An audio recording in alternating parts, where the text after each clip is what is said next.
Is Disclosure Day based on real alien events? What might Spielberg be trying to tell us about what our government is hiding? Now, it's pretty common knowledge that Spielberg has long been interested in the topic of extraterrestrial life and UFOs, with Close Encounters and E.T. being some of his greatest hits of all time. But something about Disclosure Day was different. And Spielberg said as much. He was inspired by the 2017 New York Times article, Glowing Auras and Black Money, the Pentagon's mysterious UFO program, which seemed to confirm the existence of a UAP task force via the Pentagon. So was this movie really based on reality? And if so, what are the moments that are? Well, I'm here to break them all down for you. Warning, if you have not seen Disclosure Day yet, this video will contain spoilers, so proceed at your own risk. As the movie opens, we are introduced to one of our main protagonists, Daniel Kellner, played by Josh O'Connor, who seemingly has a backpack full of evidence confirming the existence of alien life. This is a backpack that the fictional defense contractor Wardex, complete with a comically cliche situation room and a Bond villain-esque bad guy, really doesn't want him to have. After Daniel escapes using some kind of extraterrestrial phallic-shaped device, his companion Jane understandably has some questions. Eventually, Daniel decides it's better just to show her rather than tell her, and pops open his laptop to let her see for herself. As he's showing her though, one line caught my attention. Daniel explains to Jane that there's a crash retrieval program for UFOs, and that some of the retrievals included non-human biologics. This line is ripped straight from former US Air Force officer and intelligence official David Grusch's testimony during a UAP congressional hearing back in July of 2023. As I've stated publicly already in my News Nation interview, biologics came with some of these recoveries, yeah. Were they, I guess, human or non-human biologics? Non-human, and that was the assessment of people with direct knowledge on the program I talked to that are currently still on the program.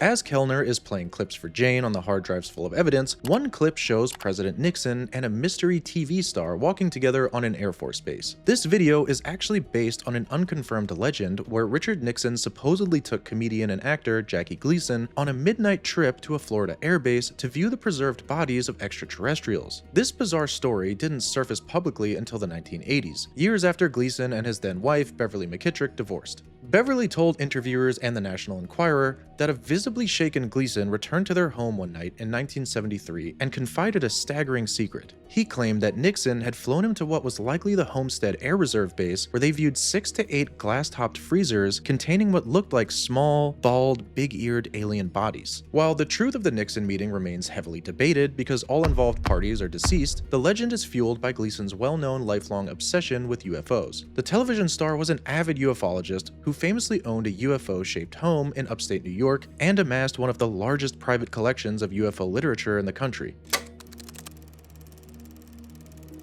As we get deeper into the story, the head of Wardex, Noah Scanlon, pulls out a piece of tech that basically lets him project his consciousness. He uses it to confront Jane without physically being in the room. This actually pulls from a very weird chapter of US intelligence, remote viewing. Back during the Cold War, the CIA ran a highly classified initiative, most famously known as Project Stargate, where they actively tried to train people as psychic spies. The goal was to use controlled clairvoyance to look into Soviet targets from thousands of miles away. In the fringe UFO community, there's a huge subculture that believes extraterrestrial contact is directly linked to human consciousness and astral projection. Now, officially, the government shut these programs down decades ago, stating there was zero scientific proof that remote viewing actually worked. But true or not, it makes for a pretty fun sci-fi movie mechanic. Of course, you can't have a UFO movie without tipping the hat to the granddaddy of all alien conspiracies, Roswell. Disclosure Day uses the infamous 1947 New Mexico crash as its massive inciting incident. In the film's universe, Roswell is what directly triggers the creation of Wardex, which is a shady private contractor that teams up with the DoD to hide the truth and profit off reverse-engineered alien tech. During the archival footage sequence at the end, we see government agents pulling alien bodies from the desert wreckage. This plays perfectly into the decades-old lore that the military's infamous weather balloon explanation was just a frantic cover-up for a crashed flying saucer, eventually leading to the top-secret testing at Area 51. The movie takes that mythology and runs with it, framing Roswell as ground zero for an ongoing UFO cover-up.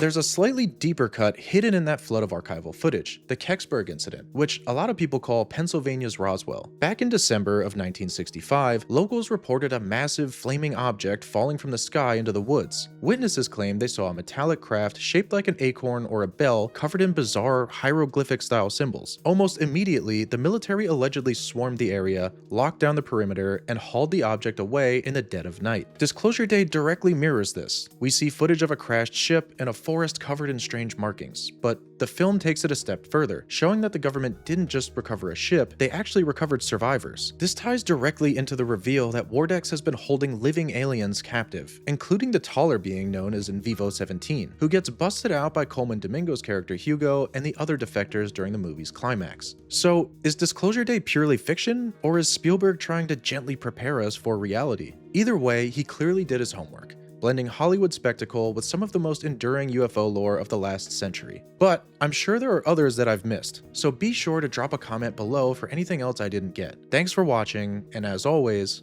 we'll see you next time on How It Hits.